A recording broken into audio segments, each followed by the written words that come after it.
Morning to all of you. ठोस अवस्था में अगला जो आपका हेडिंग है वो एकक कोशिका की परमाणु त्रिज्या जिसको हम बोलते हैं आर, स्मॉल आर तथा कोर की लंबाई जिसको हम बोलते हैं कैपिटल ए में संबंध। अच्छा, ठोस अवस्था जो चैप्टर है आपको पता है कि टोटल इसमें बोर्ड एग्जाम से 3 या 4 नंबर के क्वेश्चन पूछे जाते हैं। तो पिछले 2-3 साल का पेपर आप उठा के देखेंगे तो ये वाला जो हेडिंग है कंफर्म है कि फर्स्ट वाला जो क्वेश्चन आता है बोर्ड एग्जाम में बहुविकल्पी क्वेश्चन जिसको बोलते हैं, 1 नंबर में हमेशा इससे डायरेक्ट प्रॉब्लम आता है। रिलेशन पूछता है कि अगर कभी कभी दे दिया आद्य कॉर्नर क्यूबिक यूनिट सेल या आद्य घनी एकक कोशिका, या कभी कभी दे दिया अंतः केंद्रित या कभी दे दिया फलक केंद्रित एकक कोशिका में कोर की लंबाई तथा परमाणु त्रिज्या में क्या संबंध है। इस वजह से ये वाला जो आपका हेडिंग है बहुत ज्यादा इंपॉर्टेंट है, तो उसको हम ध्यान से क्या करेंगे, ध्यान से समझने की कोशिश करेंगे।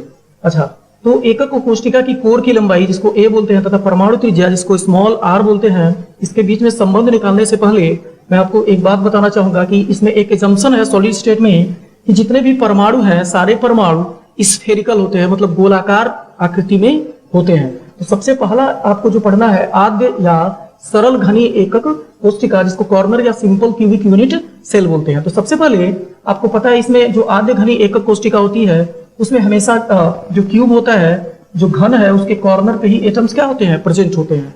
तो यहाँ पे एक घन बनाया गया है जिसके कॉर्नर पे ही एटम्स क्या है, प्रेजेंट है। और आपको पता है कि एटम्स कैसे है, स्फेरिकल शेप में होते हैं।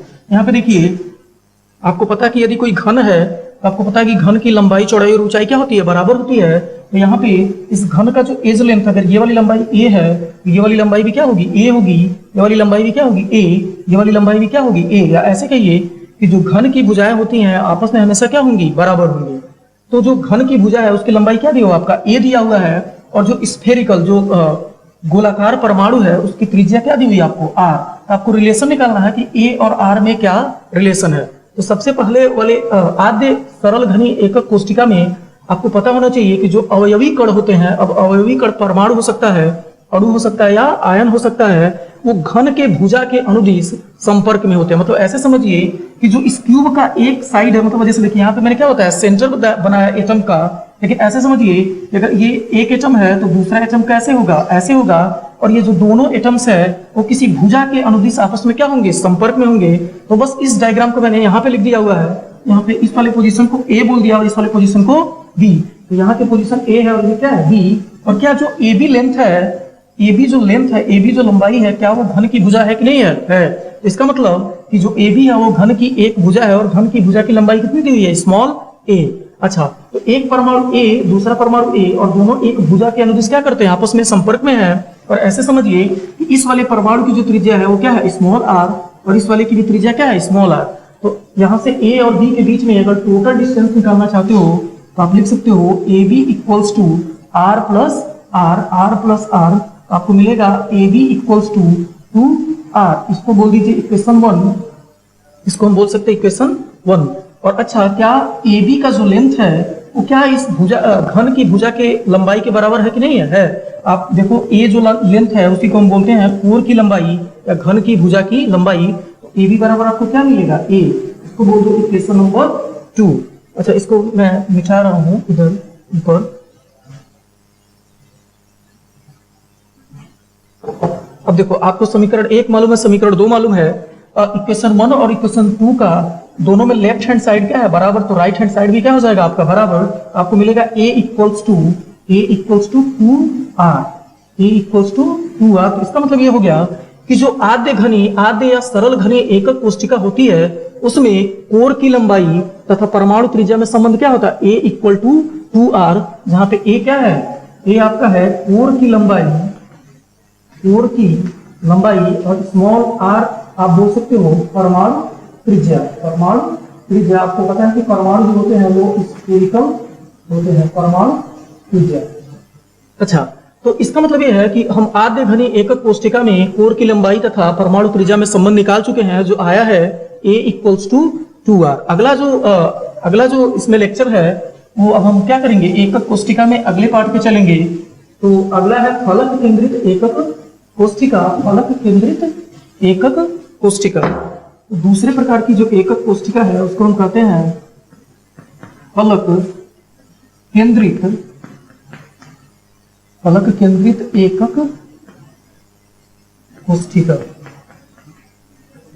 या इसी को आप कहते हो face centred cubic unit cell, इसी को कहते हैं हम face centred cubic unit cell. अच्छा, तो इसका सबसे पहले हम डायग्राम बनाएंगे।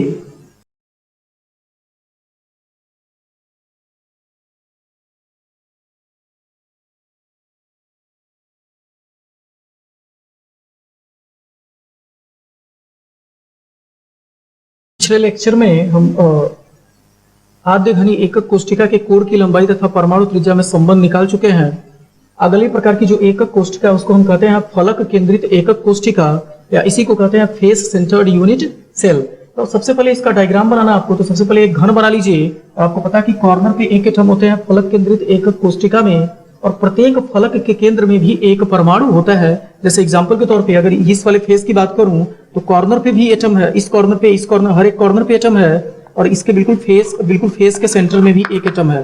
तो ये जो फलक केंद्रित एकक कोष्ठिका होती है उसमें किसी एक फेस के विकर्ण के अनुदिश जो परमाणु होते हैं वो क्या होते हैं, आपस में टच में होते हैं। तो वही लिखा हुआ है कि फलक केंद्रित एकक कोष्ठिका में अवयवी कण फलक के विकर्ण के अनुदिश संपर्क में होते हैं। ऐसे समझिए कि तो सबसे पहले यहाँ वाले एक स्फीयर बना लीजिए, फलक के केंद्र में भी एक स्फीयर बना लीजिए, और इस वाले पोर्शन पे भी आप क्या करिए, एक स्फीयर बना लीजिए। तो इस पूरे एक फलक के डायग्राम को मैंने यहाँ पे लिख दिया है। तो आप देखो इसका रेडियस कितना है, r। तो ये पूरा अगर एक फलक के अनुदिश है तो जो भी आपको r मिलेगा, ये r मिलेगा, ये क्या है r, और ये वाला डिस्टेंस भी आपको क्या मिलेगा, r। और स्मॉल r क्या है, परमाणु की त्रिज्या तथा कोर की लंबाई। आपको पता है कि जो घन होती है उसकी सभी भुजाओं की लंबाई क्या होती है, बराबर।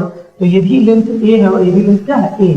अच्छा, इसमें a to b, a से b तक के बीच का हमको डिस्टेंस निकालना है। तो हम लिख सकते हैं कि ab इक्वल्स टू, अब देखो ab का लेंथ जो है वो r के टर्म में आपको निकालना है। तो r plus r plus r plus r, आपको मिलेगा r plus r plus r plus r।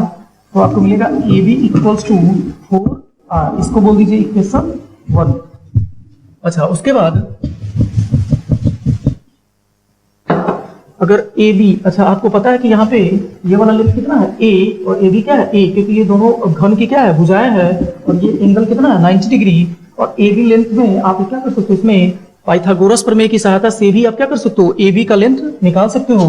तो लिख सकते हो पाइथागोरस प्रमेय, आपको पता है कि कर्ण का स्क्वायर बराबर आधार का स्क्वायर प्लस लंब का स्क्वायर। तो अगर AB पॉइंट को C बोल दूं मैं, तो आप लिख सकते हो जो AB स्क्वायर होगा बराबर होगा कर्ण का स्क्वायर बराबर आधार का स्क्वायर प्लस लंब का स्क्वायर, बराबर होगा BC स्क्वायर प्लस AC का होल स्क्वायर। आपको पता है कि जो BC का लेंथ है वो कितना है, स्मॉल a, तो हो जाएगा A स्क्वायर प्लस AC का लेंथ भी कितना आपका A का होल स्क्वायर। तो आपको मिलेगा AB square equal to A square plus A square. तो आप लिख सकते हो इसको 2A square, AB square equal to क्या मिलेगा आपको, 2A स्क्वायर। तो यहाँ से अगर आप AB का लेंथ निकालना चाहते हो तो AB इक्वल टू क्या हो जाएगा, रूट 2A स्क्वायर। जो आप सॉल्व करोगे तो मिलेगा A रूट 2। तो AB equals to A root 2। इसको बोल दीजिए इक्वेशन नंबर 2। अच्छा, फ्रॉम इक्वेशन 1 और इक्वेशन 1 और 2 की सहायता से आप देख सकते हो दोनों के लेफ्ट में क्या है, AB, तो दोनों का राइट हैंड साइड भी आपस में क्या हो जाएगा, बराबर। तो आपको मिलेगा 4R equals to A root 2। 4R equals to A root 2, यहाँ लिख दे रहा हूँ। आपको मिलेगा 4R equals to A root 2। 4R equals to A root 2। तो जो 4R equals to A root 2 है उसमें R क्या है, परमाणु त्रिज्या है, और जो A है वो क्या है, घन के भुजा की लंबाई। तो रिलेशन आपका मिलता है FCC में, जिसको हम बोलते हैं फलक केंद्रित एकक कोष्ठिका। आपका रिलेशन FCC के लिए होता है 4R equals to A root 2। Thank you.